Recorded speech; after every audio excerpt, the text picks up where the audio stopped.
Hi everyone, my name is Sarah Beth, and I just finished reading The Snowden Files by Luke Harding. This book was published in 2014 and is about 333 pages long. So, basically, Luke Harding is a correspondent in The Guardian who was one of the first press agencies to release the Snowden Files from Edward Snowden. If you don't know anything about this, congrats, you are just like me. So I picked up this book because this event kind of transpired while I was still teenager child, so I didn't really understand what had happened or what was going on. So this is a nonfiction book, and it follows basically the story that behind Edward Snowden, who worked for the NSA, and him grabbing files and releasing them to the press because most of them were recording, just mass recording everybody. So that's the general premise of the book, and it goes through a lot of the political implications of him giving these files to the media. And I will say this, there's a lot of hero worship in this book. I'm gonna be real. A lot of the technical things that they said Snowden did, he is not a tech genius, alright? He's the equivalent of, like, base IT, okay? And if you've worked with IT at all, you avoid IT like the plague. Because their first thing is always like, did you turn it back on and back on again? I'm like, you are my last resort. I come to you as my last resort. And, I'll even put in the message, I'll say, this is all the things that I did, and I looked up online. And then they'll go through those things. I'm like, I already did that. And I said, well, I guess you don't need Git. That's IT to me, okay? IT is useless. So, aside from, that huge bias that I have, sorry, Edward Snowden, he was not that smart. He's not this tech genius everybody makes him out to be. Yes, he used Reddit a lot and talked a lot on the internet back in the early days. That's what I'll give you, okay? But no, yeah, he started his own website. Woo! I'm sorry, yeah. Sir, okay. Not that smart. And, the fact that he was able to grab all this data, I'm like, dude, part of his job was probably data processing. That's how he had all the data. So, I'm not gonna go into, the political side of things, because, everybody's gonna have their own opinions of, are they for it or against this? Why did he go to Russia if, he's so patriotic?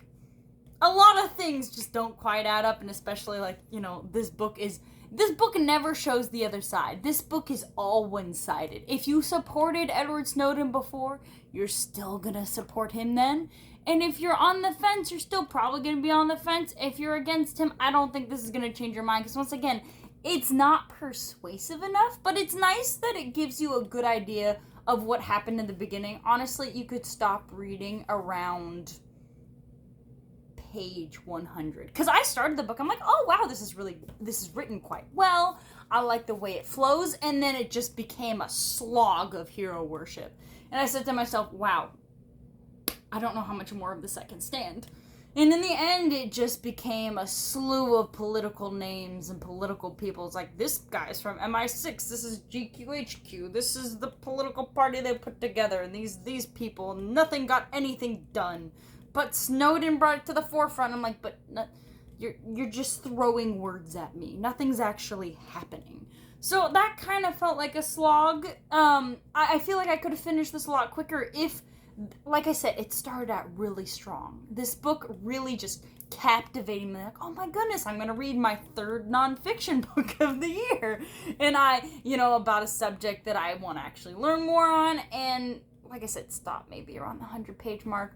I got this used, obviously in great condition. Maybe it's because they got to the 100-page mark too and said, wow, I'm done. So that's why it's in such great condition for a used book. But I'm not going to recommend it. I think that you're probably going to get the same amount of info from the Guardian articles that initially posted this. If you already know the story, you probably already know what's going on. I'm happy that I have a greater understanding, because yeah, when you hear someone say Edward Snowden was not as smart as everybody says, agree with them. That's a fact. And I don't like how the book does not even introduce that at all. The book is just,